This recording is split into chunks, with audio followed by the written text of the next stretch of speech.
Belly Up Sports presents the 3rd and 10 podcast, your home for all things New York Football Giants.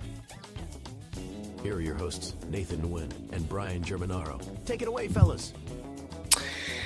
Happy New Year. Now, you guys are probably thinking, Nate, today is February 17th. New Year's was back on January 1st.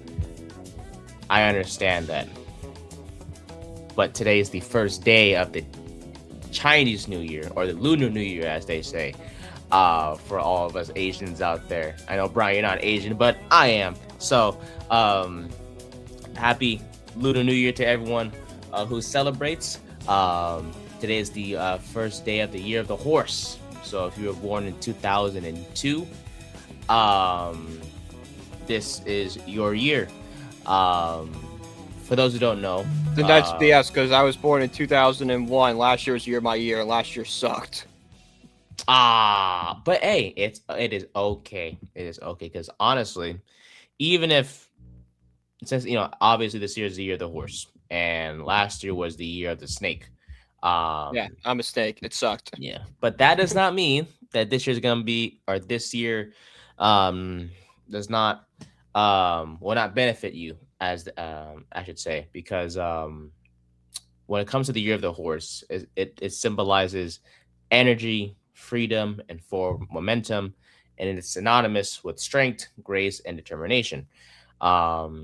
This particular zodiac sign serves as a powerful symbol of perseverance, freedom, and momentum. So basically, all good things this year. Last year, from when I was looking to this a little bit, last year was basically about just shedding off all the bad things, I guess. So This year is when things really start to get going for all of us, apparently. So I know last year may not have been the best for you. I would sort of say the same for myself as well. But hey, this is a new year. So I hope everyone out there who celebrates, and just everyone in the world, has a great rest of 2026. And yeah, my year was 2024, apparently, the year of the dragon, since I was born in 2000. And I think that was an okay year. So I think, yeah, it was an okay year in 2024 for me, I should say. So, but welcome again to the 3rd and 10 podcast, season 3, episode 78 now. I'm your host, Nathan Nguyen, joined always by my guy, Brian Germinaro. As you can see, our background is coral blue, which fits with the theme for today, or the main topic, I should say, for today, which is in regards to the Miami Dolphins, who have officially started their roster reshape. They've waved the white flag. It's that simple. They've waved the white flag. Yeah, and we expected it, right? We knew this was coming. Just a matter of when, not if. And we'll talk about what they did yesterday to start their rebuild under new GM. I forgot his name. Oh, John Eric Sullivan, and of course head coach Jeff Hafley. We'll also talk about the NBA All-Star Weekend. Honestly, went better than expected, and we'll talk about all that as well. And finally, won the show with Travis Kelce to the Giants? ? I know you guys are probably thinking he's still on the Chiefs. Why would he go to the Giants? I'll explain towards the end of the show. But Brian, good to see you as always, my friend. How are you doing? How's your weekend? Anything fun you do? Yeah, let us know. Team USA looks unstoppable in both hockey arenas. Like yes. The women are gonna just roll to a gold medal. It's that simple. They beat Sweden 5-0 yesterday.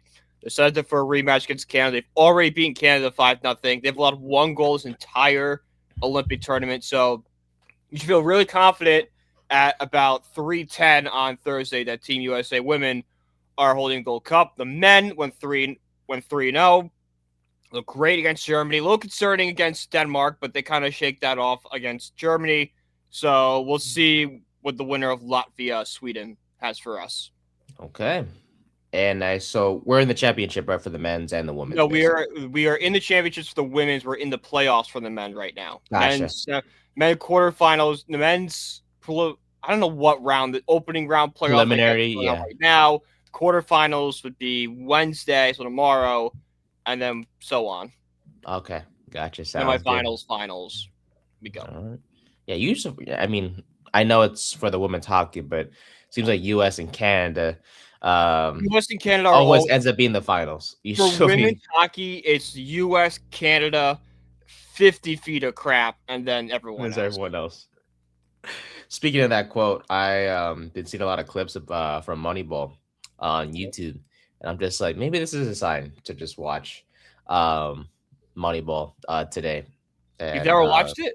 No, I have multiple times. I was gonna say, like, promise you. I know you don't watch a lot of movies, and there's a lot of movies that are unforgivable you haven't watched. But like, even if like as an A's fan, that's like number one. You have to watch that. No doubt. I don't care how unrealistic it is, guys. It's a movie. They can't put all that into a 2-hour runtime. They have to have some creative liberties, guys. Yeah, I loved it. Honestly, I watched it multiple times. Great movie. I think one of my favorite seasons when they're Billy and his assistant are at the table with all the other scouts, and Peter Brandt. Yeah. And when they were like discussing how they were going to replace the players that they lost, and how Billy was like snappy like this, like at Peter, I guess, to like get Jonah Hill. Yeah, basically Jonah Hill. Yeah, to give the answers to like divided by 3 is, or for example, I forgot what the exact number was, but it was like something divided by 3 was 327. Exactly. And all the scouts would be like groaning and stuff, like, oh my god, what is he doing here? So the best was the guy sitting next to him where like everyone's having a problem with it. He's like, these numbers don't add up, and Billy's like, no, you did it wrong here. And he's like, you gotta add he's fixing his math for him, and like everyone's like, Billy, what are you doing? He's like, oh, well, what do you want? We're trying to replace the players that we lost. Yeah, the scouts trying to do the math. Like, these numbers are not adding up. And Bill's like, no, you got to carry the 1 here. He's like, gotcha. Like the head scouts like yelling at him, like, Billy, what are we doing? You know what? Maybe today I'll watch it again. Honestly, it is a rainy day over here in California. It's gonna rain for most of the week. Might as well stay in. I mean, I can't really go out, honestly. So today we'll out here in the north, it's 40 degrees. It's beautiful. Must be nice. I went out actually. Oh my god, I was so pissed at myself. Shout out to my best friend Josh and his girlfriend. We went out to dinner yesterday. Last minute plans. He was on his way home from work, and I was like, "You want to go out to dinner, bro?" And he was like, "Yeah, sure." So we went to Texas Roadhouse. Had an amazing steak with some fries, and some vegetables. Always got to get my vegetables in there with my main entree. We had cheese fries as an appetizer. Was so pissed. We left the restaurant. We were on the way home, and I'm in the back seat, and I looked to my right as we're about 2 minutes away from home, and I'm like, oh, okay. I did the takeout boxes because we had leftovers. All of us had leftovers, and I was just like, wait a minute. And I looked down at my lap. Looked at my right. I'm like, hey, did you guys bag my food? I didn't expect them to, but I was like, I didn't see my takeout box. And they're like, no. And I'm like, oh, fudge. It wasn't like a lot that I left over, but I brought home the leftover cheese fries, whatever fries I had left, and like a piece of steak. I'm just like, I was so sad because the steak was so good. The fries were amazing. It was an overall great dinner. I'm just so pissed I just loud. That's why before you leave a restaurant, always remember to take your leftovers. Don't be like me. This is not the first time it's happened to me. So I apparently didn't learn my freaking lesson. Left leftovers at tables multiple times? Multiple times, yes. This is not the first time. So I don't know. I wish I could go back and freaking get it, man. It was so good. Love Texas Roadhouse. Love their steak. And everything. And their frozen margaritas. Apparently, that was really good as well. I know it's a fruity drink for us men, but you know what? It's okay. It was good for myself. But anyways, what are we talking about? Oh, Moneyball. Yeah, honestly, might watch that tonight. And for those watching on Twitter, we appreciate you guys tuning in. I really find it weird how retweeting the stream works Yeah, I don't know on why they changed it, but Twitter now, whatever. because I'm trying to do so as we speak. But the fact that it's not appearing like on like the when you go to someone's profile, usually it pops up there. Yeah, But you not can to go like to the stream itself and then retweet it. I got it. I've already done it. you done already? Okay, Yep. thank you. Well, I'm trying to do it on my end as well. Yeah, I mean, you should go on my account and retweet my thing if you want. Thank you, right, huh? I appreciate that. Hold on, let me do it right now as we speak. But yeah, let's see what other things I've been seeing on YouTube.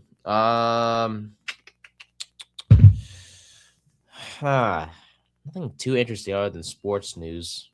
I when it comes to my YouTube page, it's I watched a mostly 45-minute video about cryptids in Connecticut last night. crickets. No, bro. Sorry, Cryptids. heck is that? It's like Bigfoots and fake animals. You believe in it? Urban legend. Bigfoot's absolutely not. You tell me the gigantic ape man, we wouldn't have found him by now? I mean, there's some The video. two guys that made that video have come out and say, yeah, we faked that video. It's a guy in a gorilla suit. Yeah. I think a Bigfoot type creature existed at some point, like, millions of years ago, and now the bones we find of him are bones from that extinct creature, but he's no longer with us.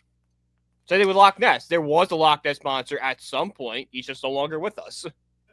He went extinct. From what I'm understanding, I think I heard someone saw Bigfoot. They took pictures of him, and they were never seen again afterwards. I've heard that theory. So there's a theory the government is covering up Bigfoot for whatever reason. Yes, that is a theory. I don't think it's true because Bigfoot doesn't exist.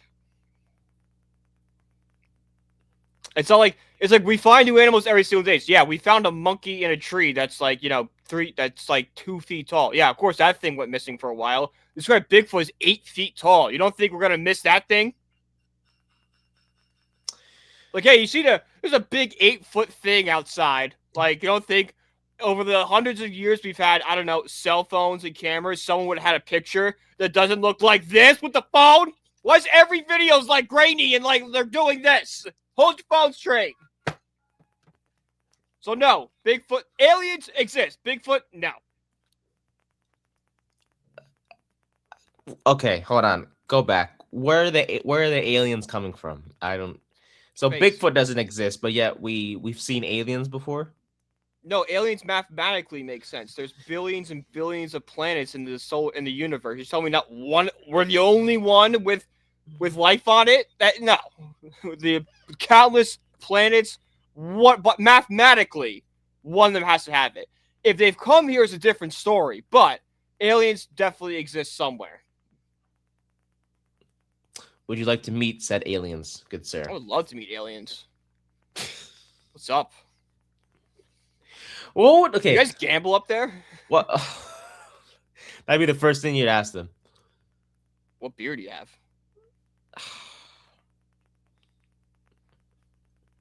You guys know what beer is? They probably do not. I don't know. If we had to Can you imagine aliens had Coors Light? Like the aliens come here, they land, and it's like, what's up, man? And they open a cooler, and it's just like Ultra and Coors Light. Like, hell yeah! Oh, actually, no, I did have the TV show Alf. Like, you guys can come stay at my house. Low key, I did try. I forgot. I did try some beer yesterday as well. It was a Bud Light, or it was some of a Budweiser and some of a Bud Light. Did it really? Had beer before. You can start with the light beers. It's an acquired taste. It's just not it for me, man. Your first beer will always be gross. You just got to keep going. Eventually, it gets better. Trust me. I spit my first beer out. It was bad. Now it's all I drink. Responsibly, of course. Yes, of course. I don't know, man. That frozen margarita I had was pretty good. Well, I had some sips of it. So You didn't even finish it. You had sips of it. It wasn't mine. It was Josh's girlfriend, but they were peer pressuring me to try a little bit, and I was like, Yeah, I would too. Yeah, so that was good. I don't know, man. Maybe I'm just into the fruity drinks, which is really freaking weird. But I not homosexual. Nothing wrong with that, but just like fully straight. So the Dolphins. Yes, I'm gonna say something that's not straight. Is the Dolphins plan to win a championship anytime soon? Because that route is little windy over there, or windy, or how you want to call it. They have officially embraced the tank, or should I say they're emptying or draining the tank. Their roster reshape officially began yesterday. This was expected for quite some time now, just a matter of when. And it started yesterday with Tyreek Hill getting released, along with Bradley Chubb, their star edge rusher, and guard James Daniels. And yes, it's only a matter of time before Tua Tagovailoa, I should say, is out as well. Team is trying to look for a trade candidate first, preferably. They could release him, of course, at any time, but they do want to at least find someone to trade with and get any value they can from their former first round quarterback. But the big name here, right, my friend, is the big name receiver in Hill, officially ending a 4-year run with the Miami Dolphins. A gruesome knee injury in week 4 ended his season. But it was not long ago. We had over 1,700 yards in 2022 and led the league in yards and touchdowns in 2023.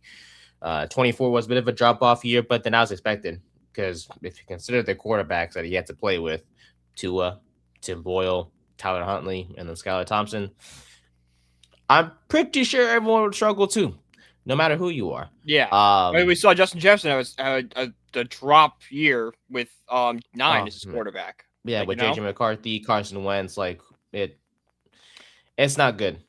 It's not good. So this is nothing new when it comes to star receivers playing with bum quarterbacks. But there's no doubt when he is healthy, he is productive, and this is not. This was clear not just in his first years in Miami, but also during his time in Kansas City, right, as well. So with that being said, let's start with Tyreek Hill first, because Tyreek Hill's the big. Not that he's not a big name, because Bradley Chubb was the other player that got cut. He's a big name, yes. But I think more non-NFL fans know who Tyreek Hill is than Bradley Chubb. Yeah, and I guess we'll talk about Chubb real quick, because he had 8 sacks last year. He was injured for a little bit last year, but for him to have about 8 he's sacks, coming off an ACL injury too. So to get 8 sacks off an ACL injury is very, very impressive, and shows that there is something left in the tank there. I know he'll be 30 at some point next year. I don't know if he'll start the year at 30 because he's 29 right now. Mm-hmm. But there is something left for that pass rusher. You can get a couple of good seasons out of it. I don't know if he's going to I don't know if you give him a 4-year contract, but for a couple of years, he's going to be good. He's going to be good. Yeah. He's going to get a contract. He's productive. Obviously, the Giants don't need him, but definitely other teams out there would definitely take his services. Same with James Daniels. He's a veteran guard. Not crazy good, but solid enough to where it's okay, you could use him as well. Giants would be. I would say that'd be a name I think I would watch more like Giants, because it does feel like they need a guard as well. They need a tackle, a guard, and then Linderbaum would be the center I would want. But I'm okay if you don't get Linderbaum rolling with JMS next season. It's most of that right side of that line for the Giants. Yeah, exactly. It's guard and tackles are needs, and then it's Linderbaum if you can get him. If not, you just kind of see what JMS has for one more year, because he did show. I think he improved as the year went on last year. I think. Oh man, yeah. If Linderbaum wasn't available, we're not talking about upgrading center right now. We're just talking about because a great center is on the market who's worked with Harbaugh his entire career. That's the only reason why center is even being brought up right now.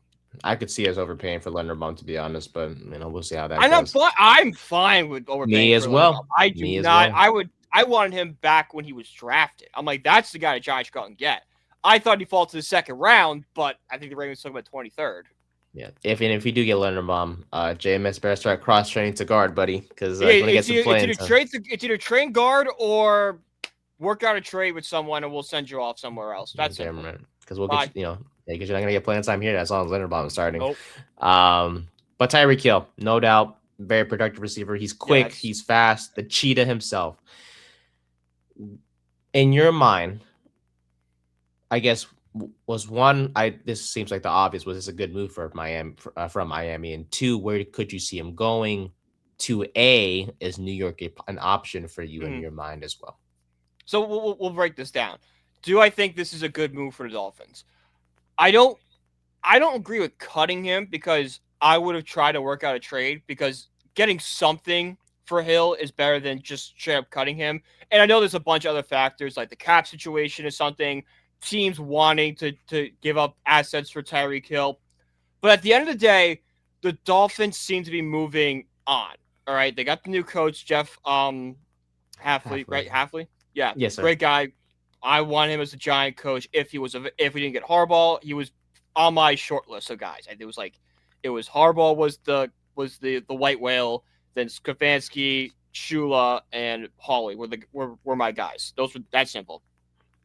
So they're moving in with him direction. Tyreek Hill is the face of the current Dolphins, right? Would you say like it's Mike McDaniels and Tyreek Hill is probably the most popular name off that. So in order to fully move on and change directions, you have to get rid of the old core. And part of that, as hard as it might be, is moving on for Tyreek Hill. All right. You can't embrace change if you're holding on to the past. So from that aspect, I agree the Dolphins need to get rid of Tyreek Hill. I don't agree with the route they took, but at the end of the day, this is a smart move for them. In terms of where he might go, I would like the Giants. I think the Giants should make a run at him. But at the end of the day, I also don't think they should overspend. I don't think he is like this. I don't think he's in the same level of Linderbaum, where it's like, we have to go out and get him. He's available.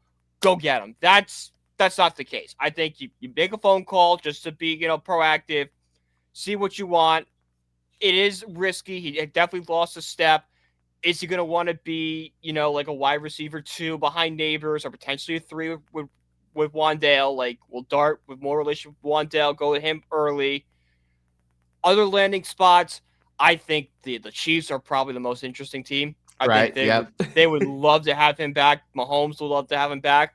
I also wouldn't be surprised if like an up and coming team, like maybe like the Raiders, give him and give Mendoza like a wide receiver 1 out of the gate. That's on Tyreek if he wants to go take a step down somewhere. But I think it's a very interesting fit. Yeah. First, in regards to the first question with this being a good move from Miami, I agree with you 1,000%.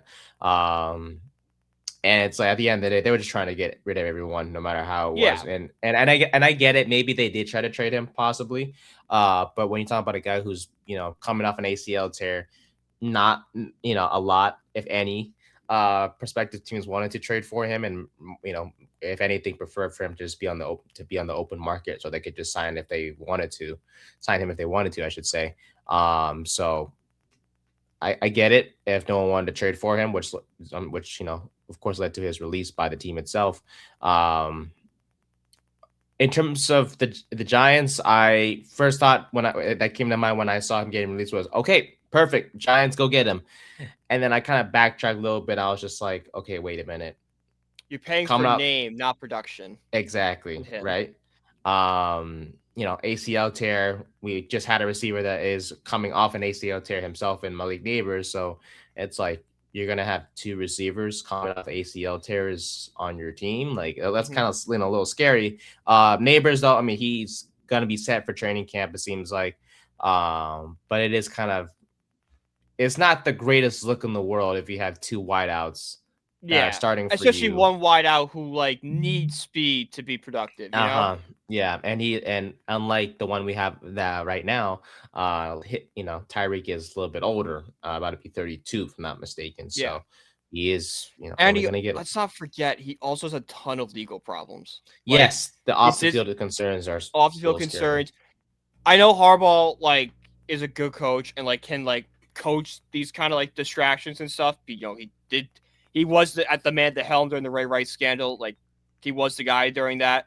So, he can kind of has experience managing distractions and stuff. But with the culture they want to build in New York and trying to like change things, is this really a guy you want to bring in? Yeah. Plus the Giants ownership. I don't think they're known for. No, they passed on Tunsil for Yeah. way less than what Tyreek Hill did. Oh yeah. They drafted Eli Apple over Laramie Tunsil. Yeah. Which is just to this day, in the moment I knew it was stupid.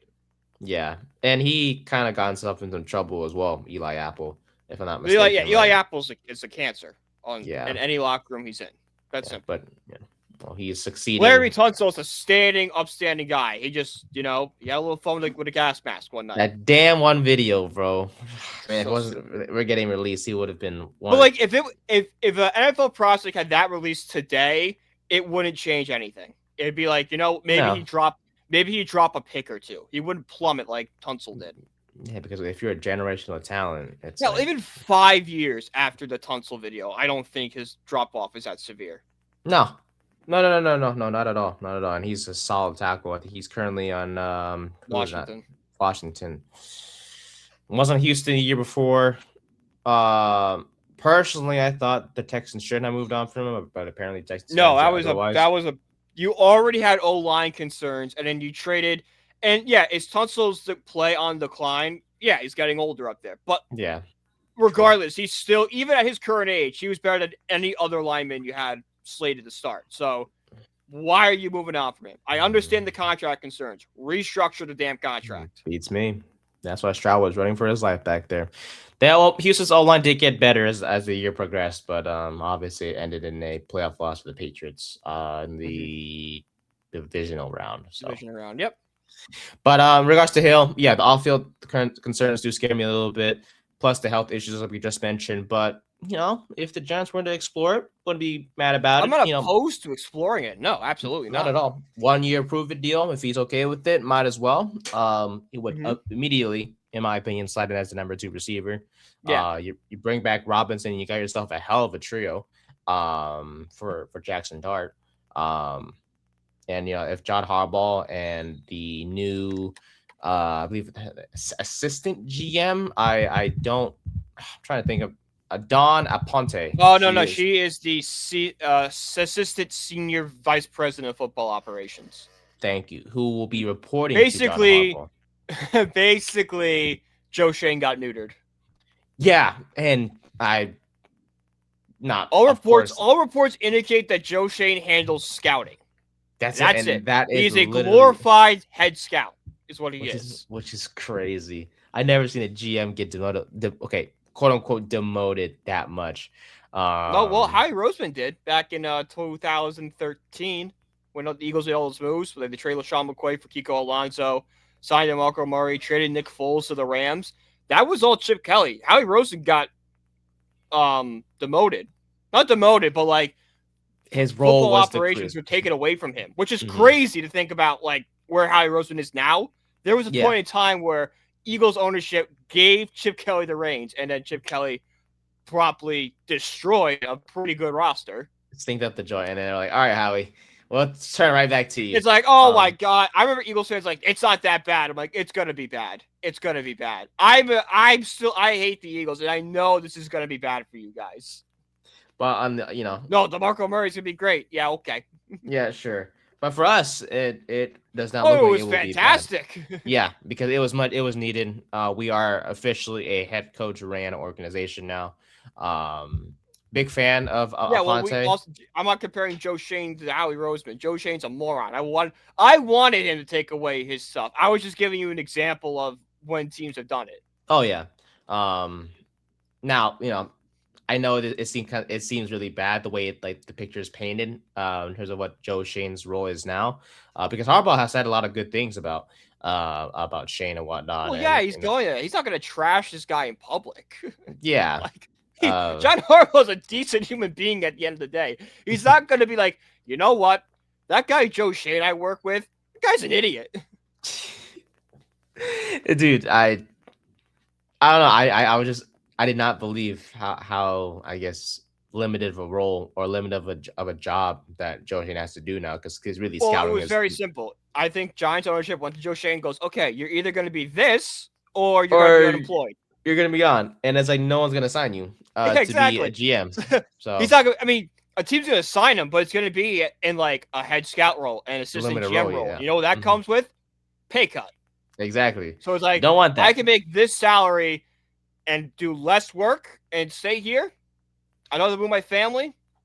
Yeah, you know what? I'll take the demotion. I'll take the it. demotion. Exactly. In regards to Aponte, she's going to be responsible for strategic planning for football operations, analytics, salary cap management, player contract negotiations, compliance, and working closely with the college and pro personnel departments. So basically everything that Joshin usually used to do. Not anymore. Yeah. Someone said this is very similar to, like, because she worked in the NFL offices. Some are putting this back to when the NFL forced us to hire George Young.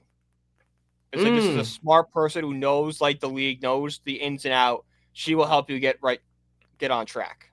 I look forward to see what she can do, man. I really am. I'm excited. Woman in sports, good to see. Great to see as always. But hey, as long as she does her job well, I don't care. Damn right. And that's simple. If she sucks, we're gonna call her out on it. That's simple. Damn right. But we're just trying to win. Great, we're gonna sing her praises. Whether it's a man or a woman, just make the right moves and win. We're gonna be happy I don't care. I want the best person that can do their job.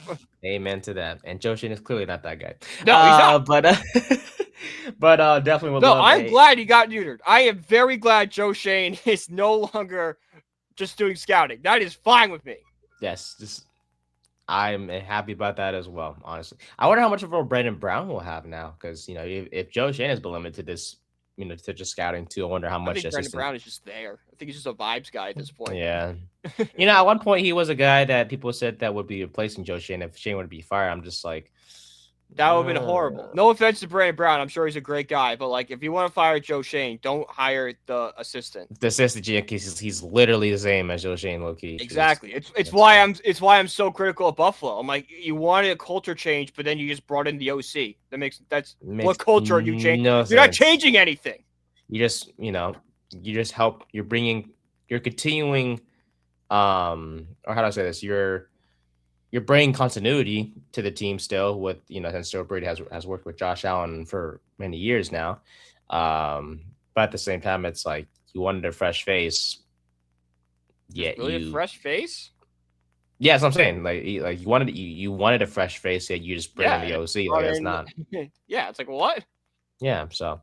But in regards back to Hill, I definitely could see him going back to Kansas City, like you mentioned. If they can sort things out, maybe to the Chargers and reunite with Mike McDaniel.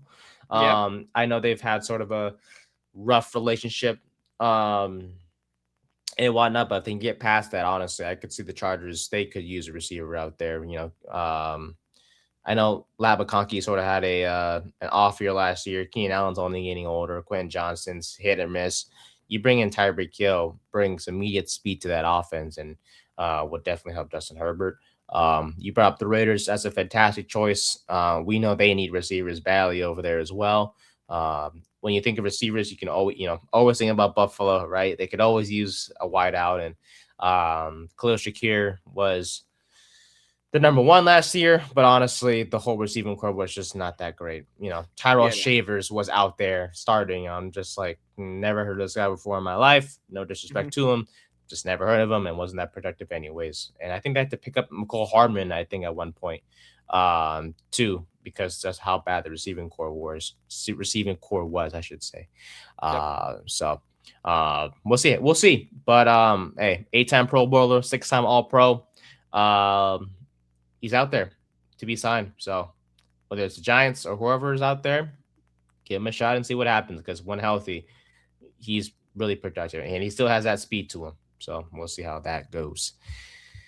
But it's clear for the Dolphins, man. A new young core is the goal at this point. One more person left, though. One more. I'm missing someone. Tua. He's not done yet. That is correct. What are they going to do? Because I think they have to cut him now. They got to cut. No one's going to trade for him. There's no way. If no one traded for Tyreek Hill, no one's trading for Tua. That's simple. No doubt about it. I think he needs to go to the West Coast. There is no doubt about it. And obviously, not trying to be biased because he's playing warm weather. He sucks in the cold. Yeah, that's as simple as that. I mean, Now, in terms of what He either goes to the West Coast or somewhere with a dome. True. Yes.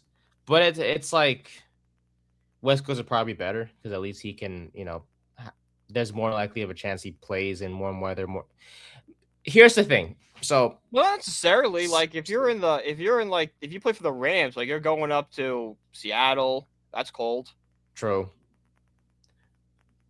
But here's the thing. It's like we say he should go to the West Coast or he should go play in a dome or whatever.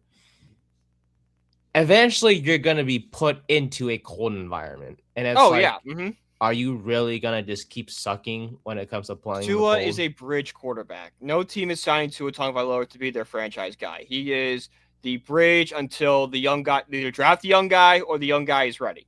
So it's a 1 to 2 year deal. He's a backup at best right now. He's a fringe starter. I'm trying to think of West Coast teams he could go to. Arizona. Okay. But here's the thing. If you go to Arizona, they have to A, move on from Kyler Murray, which is not guaranteed yet. And B, is Tua Tagovailoa not just very similar to Kyler Murray? I just feel like they're very similar. I feel like they're very similar type quarterbacks where just they're going to show flashes, but they're not franchise guys. I mean, he's basically Kyler, but just less mobility in terms of how their career has panned out. Yeah, that's what, I'm not comparing them they're the exact same. It's no, they just had the same feel around them. Yeah, you're not really changing much going from Tua to Murray. You're much rather just let Murray play out, draft the young quarterback, and when he's ready, you bench Murray for him. That's the better option. I would prefer seeing him maybe in San Francisco as the backup. I mean, we've seen a good amount of rejuvenation stories over there in SF when you're the backup. We've seen it with Atlanta. Could be interesting. You want 2 lefty quarterbacks and Penix and Tua? Yeah. Why not? The jury's still out on Michael Penix. The jury's out, yeah, but I do feel like the jury's moving towards where the Falcons are not the answer. For Penix. Yeah, I feel like the Falcons are in a state where they're ready to kind of pull the plug on this experiment. Especially with Stefanski there now, that's not Stefanski's guy. He has an injury problem. He got hurt again this year. It's just it seems like the writing's on the wall. It's just Penix needs to ball out or just be done. I heard they could bring back Kirk Cousins, which is kind of stupid since they released him, but I guess it's for a contract. Well, they released him for his contract. If Kirk Cousins was on a cheaper deal, they would have just kept Kirk. They would have kept him. Yeah. Yeah. Because I can see Kirk definitely starting. Kirk is a perfect fit there. He's exactly what you want. The Falcons need that quarterback that will compete with Penix, but isn't good enough to take Penix's job from him. Mm-hmm. And you're not stupid for why are you playing Penix over this guy? Kirk Cousins is perfect for that. Tua is perfect for that type of role. Murray, perfect for that type of role right now. Yeah. And I'm sure Kyle Pitts would agree that Cousins would be a great starting quarterback for Atlanta. Yeah. Because when Cousins, I also don't hate him going back to Minnesota. That's kind of what they're looking for too. You're bringing in a competent backup quarterback, veteran backup that knows the system well and will win you football games. Kirk Cousins is not the game manager he was 5 years ago, but he's still a serviceable starting quarterback in this league for a few games. That leash on JJ McCarthy it's tight. I could see by week 3 him getting benched next year. Yeah. No, I could see that because honestly, he's just especially if they bring in a Kirk Cousins type quarterback. If we have this veteran, we know he's ready to go.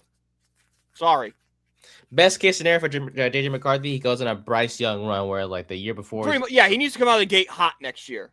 Sam Darnold type revitalization. Yeah. Otherwise, kiss his ass goodbye. With Tua, we'll see where he goes, man. But it's very clear the Dolphins they're not going to move on with him. It's not the Dolphins. The Dolphins just let them start completely over. New head coach, new quarterback. I'm not saying you draft a quarterback this year. I think your best route is to go veteran next year and then wait for next year's quarterback class. See, they're picking what this year in the first round? Did they make the playoffs? Miami is picking. I don't know. 11. Yeah. Too early for quarterback. Yeah. Yeah, I was gonna say. Oh, Because like the that's next Ty best Simpson. quarterback is like Ty Simpson, but even then, I think he's like a day 2 pick. I'm gonna say unless he rises up draft boards, don't see him going that early. He is, Yeah, no. according to It's Tankathon. a very weak quarterback class is the problem. So It's that's like not. Yeah. Mendoza's the only guy I have, confidence in that he could be an NFL starter. Everyone else, I'm just like, I don't know. I think you're a backup at best. It's Chandler's just going back into college. He's going back, yeah. Even if Moore came out, I'm like, Moore could be good, but like he's a 2 or 3 year project. He's a little not bit of a raw starting day one. prospect, yeah. He's super raw. He would need time. 2027 is where it's at, though, for real. CJ Carr, Lagway, Maeva, Manning, Mateer, Mestamaker. Yeah, he's a sleeper. Moore, Rayola, nice. Probably gonna stay. I don't know. No, Rayola is going to be benched, so he's going to come out next couple of years. Yeah, he's 2028.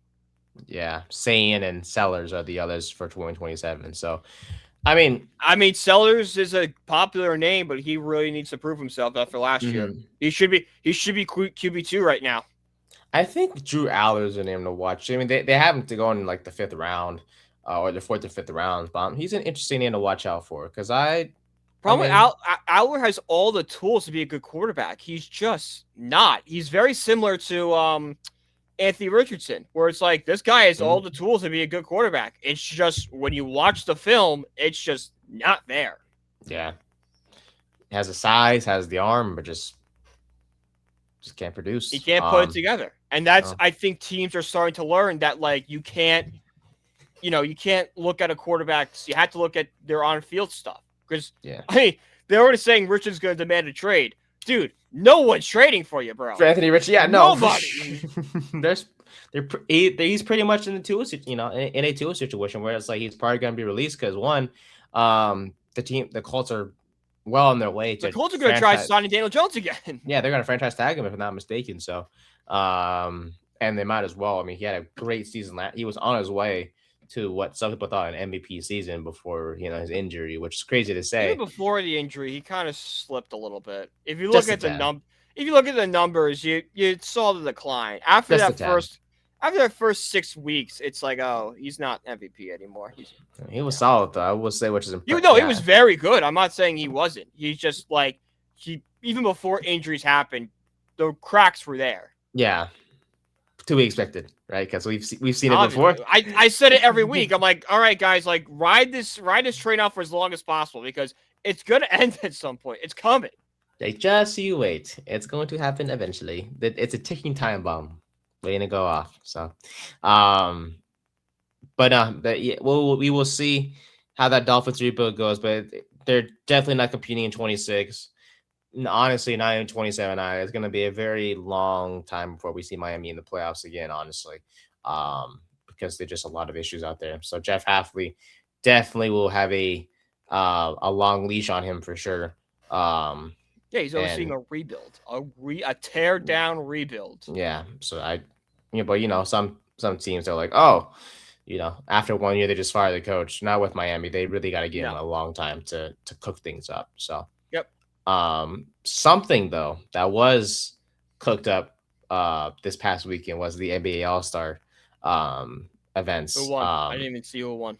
I should tell you how much buzz this thing had. I didn't even see who won. Hey, I know you're not the most, the biggest basketball guy, but for me, I'm a Lakers fan and I've watched a lot more basketball than usual. And I usually do watch the All-Star events just because the U.S. stars. The dunk contest sucked. Yes, that did not change. So you did not miss much in regards to that specifically. I saw the one dunk. I'm like, that's an average dunk. Yeah, it was, dude. One guy fell and hit his head. That's how bad it was. Yeah, it was. Yeah, dude, it was. That's pathetic. I know it.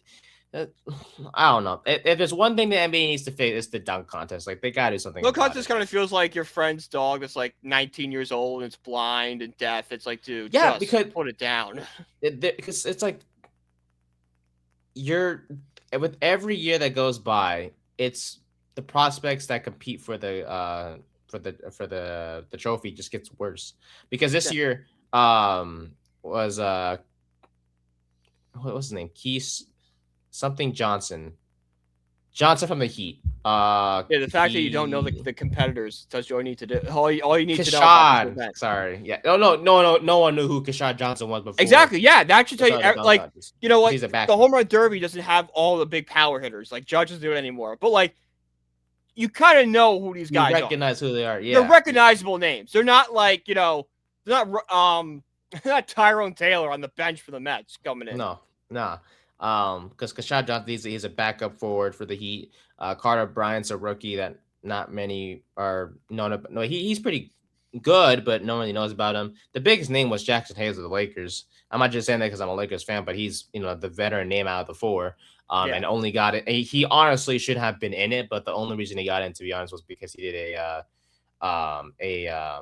East Bay dunk. He did one cool dunk once, and they're like, this guy, put him in there. And the other guy was Richardson. He's a rookie as well from the Magic, who only had like 8 dunks to his name this year. So I didn't like it. But everything else went really well. 3-point contest. Damian Lillard won it, which is crazy because for those who don't know, he hasn't played all season long because he's recovering from an injury. Yet he won the contest over Devin Booker and Con Knippel. He's ready to go. Yeah, he. Honestly, we're probably not going to see him until next year, Lillard, because one, the Blazers are in a lost season, and two, like there's no point in bringing him back. But when they are ready to go again, Lillard's going to be a huge part. It's good to see him back in Portland. Obviously he had his time in Milwaukee, and teaming up with Giannis and whatnot. But for him to be back home with the Blazers just feels so right. And he beat both Devin Booker and Con Knippel, who's one of my favorite rookies this year from the NBA. He's a sharpshooting machine over there in Charlotte. They're happy to have him, no doubt about it. But it was great to see that. They had the Shooting Stars contest where Team Knicks won it. That was consisted of Jalen Brunson, Kat, Allen Houston, and Coach Rick Brunson, who's Jalen's dad. So they won that. And then the All-Star Game tournament. For those who don't know, it was basically a round-robin tournament consisting of 3 teams. We had the Stars, which were the young players. We had the Stripes, which were the older veteran players, and we had the World Team. Basically, it was 4 12-minute games where the first 3 was when they all play each other, and the 2 best teams record-wise out of the 3 games would play each other in that last one for the championship. It was great. It was fun. And the most important thing was it was competitive. Off the bat in game 1, which was between the World Team and the Stars team, Victor Wembanyama to be exact, set the tone from the start. First play, he immediately ran to the paint, boxed out the defender that was trying to guard him, and dunked the ball home. And once we saw that, I think we all knew as fans, like, okay, this is a little bit of a different vibe and feeling to it. And everyone else just started trying afterwards. We had Scotty Barnes hit the game winner in game 1. We had De'Aaron Fox hit the game-winning 3 for the veteran Stripes team in game 2. We had Kawhi Leonard scored 31 points. And so, again, 12-minute quarters. Kawhi Leonard had 31 points in game 3 in those 12 minutes, which is insane.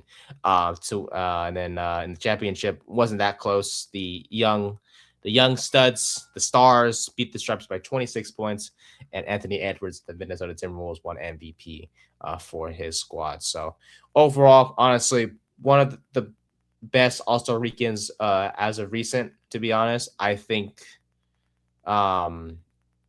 definitely they've changed it for the better, which is great, because when it comes to the All-Star weekend or All-Star weeks in general, everyone says MLB is the best, and they are still the best, no doubt about it. Because you think about it, right? They have the home run derby, you have the All-Star game itself. MLB has the best All-Star game in terms of Yeah. I mean, it also helps that they don't compete with anything too. Mm-hmm. Yeah. Like the NBA All-Star game is competing with like the Olympics and normally NHL. That's not going on right now, and vice versa. NHL competes with the NBA, so like that cancels each other out. And the NFL, it's in a hard time with the Super Bowl, so who cares about this glorified, exhibition when the Super Bowl's on the line, and NBA and NHL are going on at the same time. Yeah. So I think MLB, it's like, well, unless you want to watch, I don't know, like some soccer match in a third world country, like there's something else on. Yeah. But I think the NBA did an excellent job. I think I'm not sure what your thoughts are on it, but I think they then I didn't watch, so I can't really say anything. But like for what you're saying, like if they could improve on this, maybe they could save it. The dunk contest needs work. I know that. Yes, and whether that means maybe bringing in maybe not NBA players but like professional dunkers to see what they can come up with. And yeah, what if you did like a team NBA versus team like fans? Do that.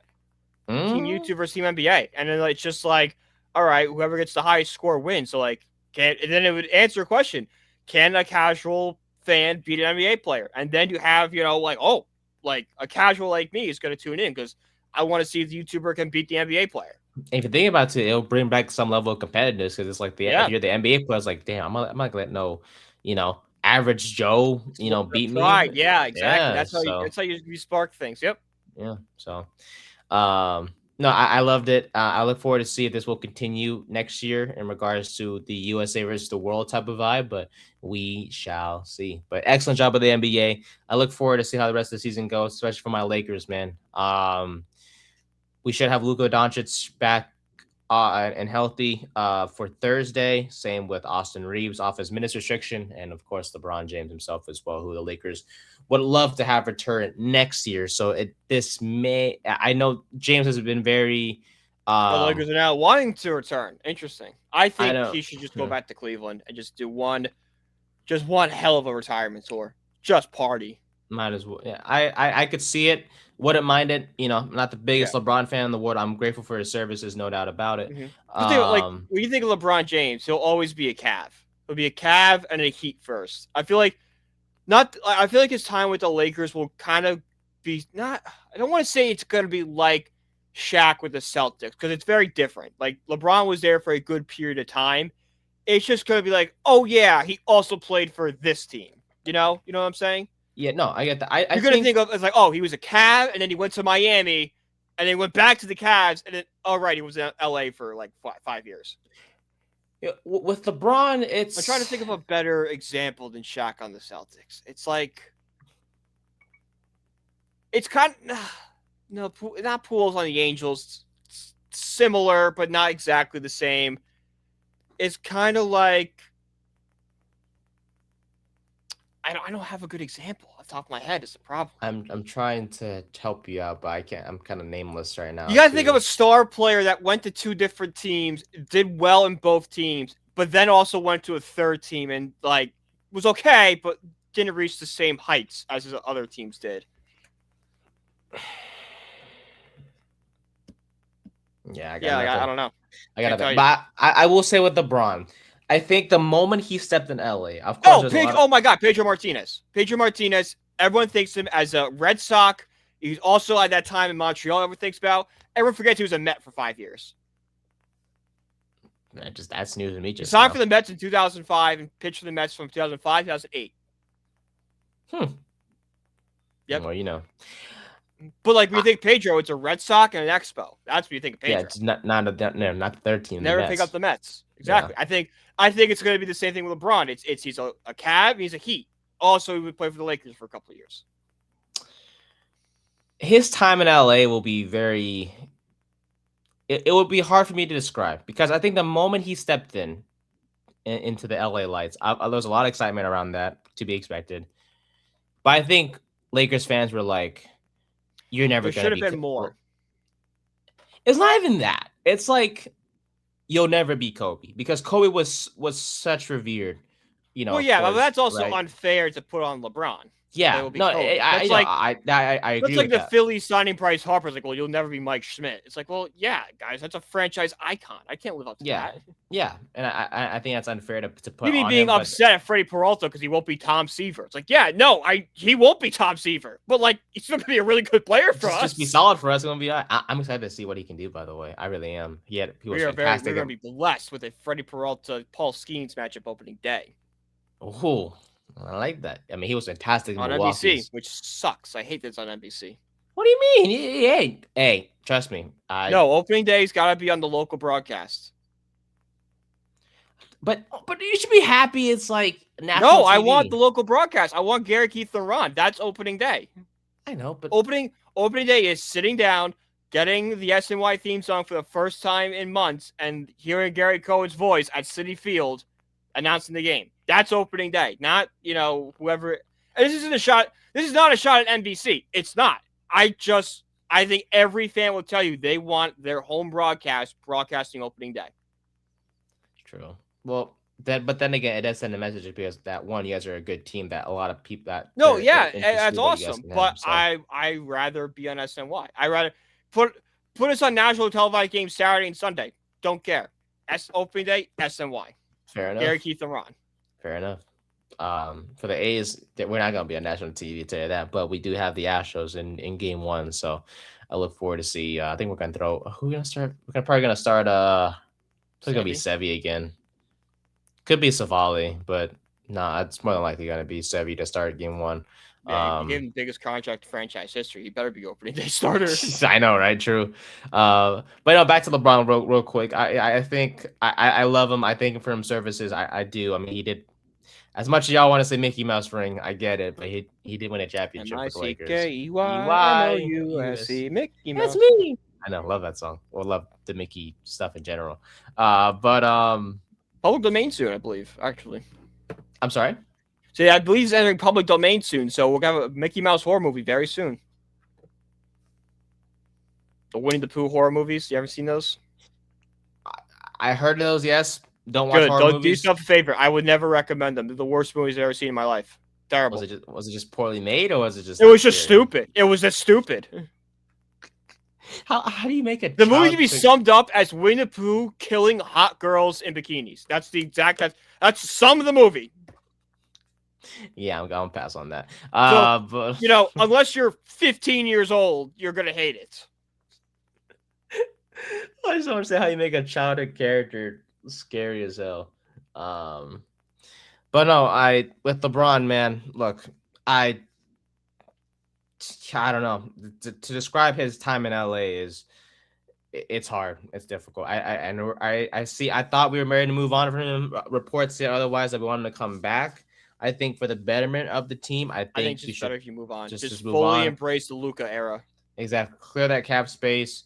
Get yourselves a really good center because clearly that's not on the roster right now with Ayton and Hayes. It's a bunch of you had to build. You had to take the cap space you're putting towards LeBron and put it to how do we elevate Luka's strength and hide his weaknesses? Because as great of a player as Luka is, he doesn't play defense.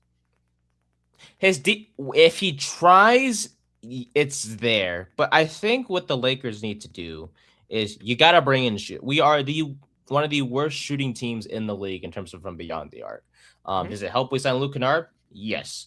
But that's not going to propel you into like, oh, they're a serious contender. Well, we're going to be contender regardless when you have Luka Doncic and LeBron James, but and Austin Reeves, of course. But you need shooters, and Reeves is coming back from he's slowly getting back to form. You can never have enough shooters, and it's like in a playoff atmosphere. Do I trust a Jake LaRavia? Do I trust a Rory Hachimura to show up? I hope so. They probably won't, but I can hope. And that's been the Achilles heel for the Lakers for the past few years now, is that we just aren't a good shooting team. So, and it's like, especially in the playoff environment, it's going to be Luka ball because Luka just loves to just handle the ball, especially in the playoffs. So it's just like, we need some. It's too late now to trade for a shooter because the deadline's passed. There's no one really on the buyout market, unless you want to get Lonzo Ball. Which do you really want to bring Lonzo back? As a Lakers fan, I mean, I would love. As a Lonzo fan, yes. It would be good for the team? No, because we don't need another point guard. We have obviously Luka, and we have Reeves who can handle the point too. And trying to think of the other point guard. Who is that? Who's it that goes? Oh, Nick Smith, I think is the other one. Yeah.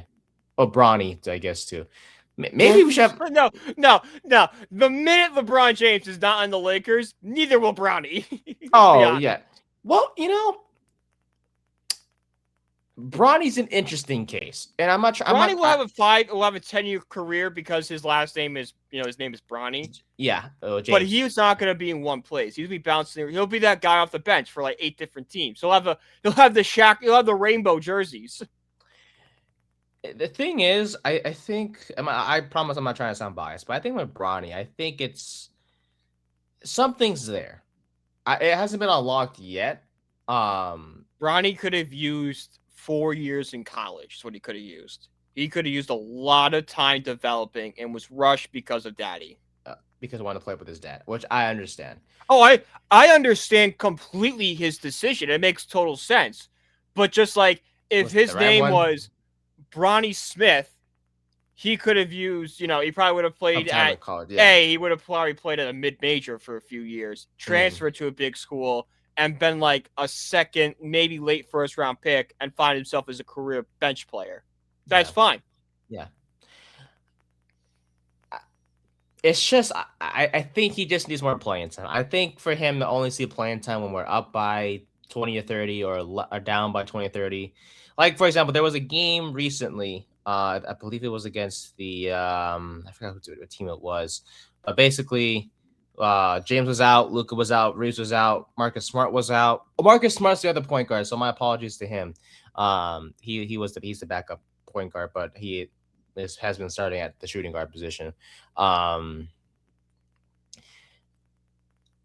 just think he's more playing time because even when those guys were out recently, he wasn't a starter. I think we threw in Nick Smith and who was the other point guard? Kobe Buffkin out there. I'm just like, why? And What are we doing? Yeah, they stunk up they were trash. So I don't know. I think he needs more playing time, but that's not for me to decide. That's up to JJ Redick, who I believe in, to figure things out for this team. But when you have Luka Doncic, you will always have a chance. And as long as he stays healthy, that's how far the Lakers will go. But maybe we should have a Lakers segment on the show. Who knows? Or maybe an NBA segment. There you go. Basketball is fun to talk about, and we might as well talk about it because there's really not much, out there football wise at this point in time. So. But it's to the point where we are talking about Travis Kelce possibly going to the Giants. But before we do any of that, I know, I understand, my friend. But before we get into any of that, the Giants coaching staff it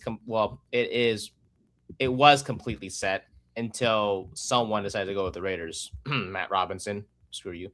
But all except one spot on the Giants coaching staff has been officially set. As you guys know, John Harbaugh is the head coach for the Giants, but the rest of the team or notable names that will be mentioned here on this coaching staff. Matt Nagy is the OC. Denard Wilson is the DC. Charlie Bullen is back as the outside linebackers coach and also the run game coordinator. In terms of special teams coordinator will be Chris Horton, who will also have the assistant coach role. Other names to mention: Brian Callahan. He's going to be the passing game coordinator and the quarterbacks coach. Chad Hall is the wide receivers coach. Greg Roman, familiar to those from Baltimore, he is going to be the senior offensive assistant who will help with the run game as well. And 14 of the coaches on the staff previously worked with Harbaugh with the Ravens. So it was expected that Harbaugh was going to bring in his own guys or guys that he's worked with in the past, and that is the case here. So the staff is officially set, with the exception of the D-line coach, I believe, because Robinson left for the Raiders to be the assistant or to be the secondaries coach, which I don't know how that works, but whatever. But yeah, looking forward to see what this new staff can do. Definitely better staff than last year, no doubt about it, in terms of coaches, because God, we had a terrible defensive coordinator out there in Mr. Bowen, and the offense was under Kafka. So we'll see at best it was average. Yeah, which is not what we want. That's not a ringing endorsement. No, sir. So we'll see what Nagy can do. I think that's also a reason why I could see Tyreek come to the Giants. He'd be reunited with, not reunited, but in terms of the Kansas City playbook, I could see Nagy and Hill having that chemistry together as OC and receiver respectively. But Kelce, he's still under contract with the Chiefs, I think. I forgot. I don't know. I don't think he's on an expiring contract. Blow it up. Thank you, sir. But the reason why we're talking about it is because Craig Carton. Travis Kelce is a free agent. Okay, yeah. So that I was gonna say there's a reason why he's out. He was being talked about, right? So, rumor has it, according to Craig Carton, that he wants to come and play for the Giants and actually have his book. Really? Yep. Actually, Craig Carton's the reason why I'm doing this right now. It's crazy. I know it's crazy. But Craig Carton back in 2017 was not what Craig Carton is right now. Craig Carton was a radio host on WFAN who did a morning show, and he was very funny. He's not this. He wasn't a hot take artist like he is now. I know. Well, this is definitely a hot take because at first you're thinking, why would the Giants sign Travis Kelce and waste your money towards him? Apparently, that's the rumor that he wants to come to New York, live with Swift in NYC, and then, play for... He can come live with Swift in NYC. Just don't play football for me. Yeah. Wouldn't mind it because he'd be the best head on the roster. I mean, he'd be better than Theo Johnson. Right, but we're going to have to pay him so much money to be a declining player, pay him money, and it's going to be just a media distraction. Again, it comes back to the culture we're trying to build. Do you want to bring in someone like that to, distract from it all? He wouldn't be a bad distraction, though. No, but he would just garner a lot of the attention and put, a bullseye on the Giants' backs. I don't see it that way. I think he'd be a good thing. That's all I do. He's a declining player. I just don't think he's worth the lemon's not worth the squeeze. Declining is a look at his numbers. I mean, compared to 24, it was a better year for him this year. I'm looking it up right now. I mean, he's never gonna be that 1,000-yard guy. That is 100% clear. Yeah. But I mean, 76 catches on 151 yards last year, 5 tutties. But and it's like, here's the thing. You can't guard Travis. You can't double team Travis Kelce like the way you did over there in Kansas City. In Kansas City. But he's also gonna be 37 too. A 1-year, $10 million deal works for me. It works for me. I think wouldn't hate it, but I'd rather just stay away from the declining player who's entering his late 30s altogether. You bring him in, you see what he can do. I think he'd be a fantastic red zone target for Jackson Dart. I do not care who, if it's a weapon like Kelce, you bring him in for Jackson Dart because you get this young man whatever he wants. But he's a weapon because of his name. He's not a weapon because of production. I'd much rather go get a more productive player than Kelce. Yeah, and you can obviously go draft a tight. There's some interesting draft tight ends, signed a tight. I bet you there's better tight ends on the market with better seasons this year than Kelce did. Isaiah Likely's on the market. They're more likely to go get him. That is true. That is, and familiarity with Baltimore. So I don't know. I just want to be opposed to it. Just like the Tyreek situation. Want to be opposed to it either. Are there better options? 100%. But wouldn't mind it. So, but definitely a fun rumor to end the show on for sure. That's just how how less. Or how there's not many football topics out there to discuss because there really isn't much at all to discuss in the NFL. But that's where the basketball and baseball will fill in. And I think we'll definitely talk a lot more baseball on Friday on our next episode. So with that being said, that will do it for season 3, episode 78 of the 3rd and 10 podcast. We appreciate you guys watching it and tuning in as usual. You can follow us on social media. You can follow me at Nathan_Nguyen24. You can follow Brian at BrianPG1016 on the Twitter. And you can find our podcast page at 3rd and 10 podcast on the TikTok and 3rd and 10 pod on Twitter and Instagram as well. Shout out to our sponsor, SeatGeek. Use the code BellyUpSports for $20 off your first purchase. And you can find my article work, Brian's article work, and all of our other amazing writers and podcasts at bellyupsports.com. We'll see you guys on Friday for more sports talk, whether it's from the baseball, from the Diamond, or from the NBA, because the NBA will restart back on Thursday. So I'm sure we'll get a lot more news from the association then as well. Football will continue to take a back seat until further notice, unless you're into the UFL. We are not, or whatever it's called now. Yeah, we'll see you guys. I don't know. It is, right? We're not gonna watch it anyways. Let's be honest. But for Brian, I'm Nate. Thank you guys so much for watching and listening. We'll see you guys in the next one. Peace.